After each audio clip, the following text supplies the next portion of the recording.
एक दफ़ा का ज़िक्र है कि एक गाँव में एक नेकदिल औरत फ़रत रहती थी। फ़रत के 2 बेटे थे और वो दोनों अपनी माँ से बहुत मोहब्बत करते थे। बड़े बेटे की शादी जल्द ही एक पढ़े-लिखे और नेक मिज़ाज लड़की आयशा से हो गई। फ़रत शुरू में बहुत खुश थी कि बहुत तालीम याफ़्ता और समझदार है, लेकिन जैसे-जैसे दिन गुज़रते गए, उनके ताल्लुकात में दरारें आने लगीं। आयशा जदीद ख़यालात रखने वाली लड़की थी और गाँव के रवायती रस्म व रवाज से ज़्यादा वाकिफ़ नहीं थी। फ़रत को आयशा के कुछ तरीके नापसंद थे, जैसे देर से उठना, खाने में कम मसाला डालना और अक्सर मोबाइल में गुम रहना। दूसरी तरफ आयशा को लगता था कि सास बहुत ज़्यादा दखल अंदाजी कर रही हैं और उसे अपनी मर्ज़ी से ज़िंदगी गुजारने का मौका नहीं देती। दोनों की नाचाकी बढ़ने लगी, यहाँ तक कि पूरे घर में तनाव रहने लगा।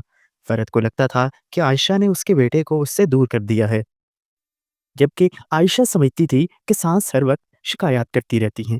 एक दिन फरहत के छोटे बेटे ने इस मामले को सुलझाने की कोशिश की। उसने कहा, अम्मी, आपने हमेशा हमें सिखाया है कि मोहब्बत और बर्दाश्त ही घर को जोड़े रखते हैं।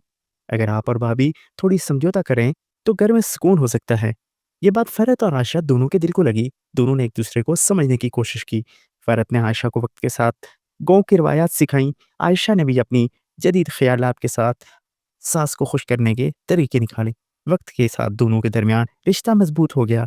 फरत और आयशा ने मिलकर घर को जन्नत बना दिया और वो गांव की मिसाली सास बहू कहलाने लगी।